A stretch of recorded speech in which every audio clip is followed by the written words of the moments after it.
सर्वसामान्य जनतेचे परखड न्यूज चॅनल जनकल्याण न्यूज. मानखटावच्या मातीला दुष्काळमुक्त करण्याचा वेढा उचलला असून तो पूर्ण करणार. आता जेही कटापूरचे पाणी आपल्या परिसरात आले आहे, लवकरच ते शेतीला मिळेल आणि खटाव मान तालुका दुष्काळमुक्त होईल, असे ग्रामविकास मंत्री नामदार जयकुमार गोरे यांनी कातर खटाव जिल्हा परिषद गटातील भाजपचे उमेदवार धनंजय चव्हाण व पंचायत समितीच्या सभापतीच्या उमेदवार सौ वनिता सोपान दुबळे व दरुज गणातील उमेदवार हनुमंत सकाराम बोटे यांच्या प्रचार सभेत बोलताना व्यक्त केले.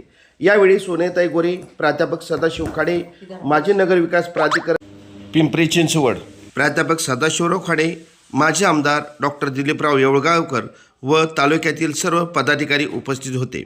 यावेळी नामदार जयकुमार गोरे यांची जाहीर सभा झाली. पाहूया ते काय बोलले ते.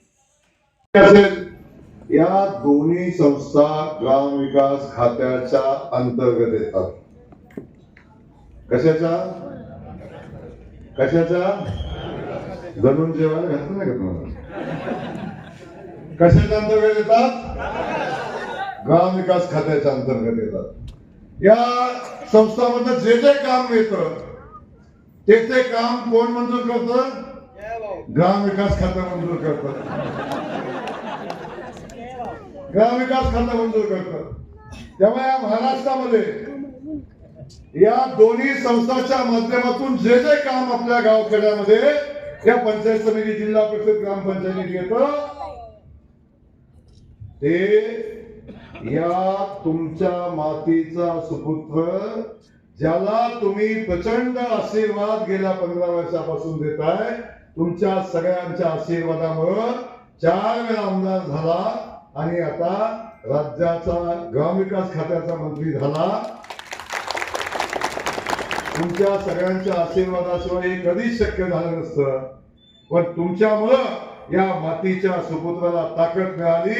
आज राज्याचा ग्रामविकास खात्याचा मंत्री म्हणून काम करतोय. आणि तेव्हा याचा अभिमान आपल्याला असला पाहिजे की या महाराष्ट्रातल्या ग्रामपंचायत, जिल्हा परिषद, पंचायत समिती यामध्ये जो जो निधी येतो तो या मातीचा सुपुत्र जयकुमार गोरेच्या सहीने येतो.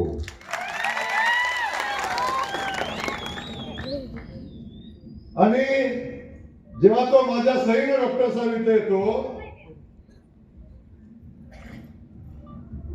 तेव्हा माझा सवाल समोरच्या लोकांना आहे, गेल्या 15 वर्षात 17 वर्षामध्ये 1 रुपयाचं काम तुम्ही करू शकला नाही. तर अनेकदा सभा झाल्या, निवडणुका झाल्या, उमेदवार बदलले, पार्ट्या बदलल्या, पक्ष बदलले, चिन्ह बदलले, पण सातत्यानं 20 वर्षापासून माझ्या विरोधात प्रत्येक वेळी नवा गडी आणून माझ्यासोबत खेळ खेळताय.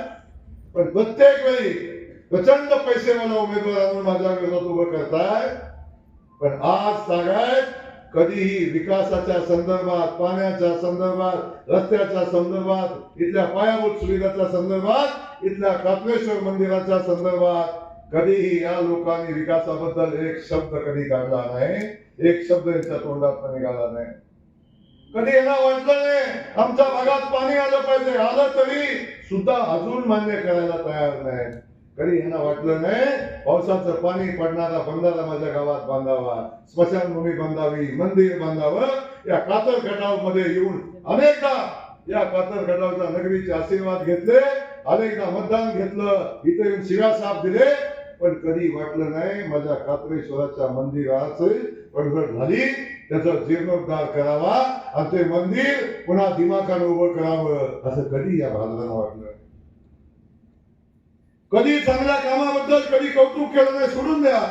पण झालेल्या कामाबद्दलही कधी अवाक्षर काढलं नाही.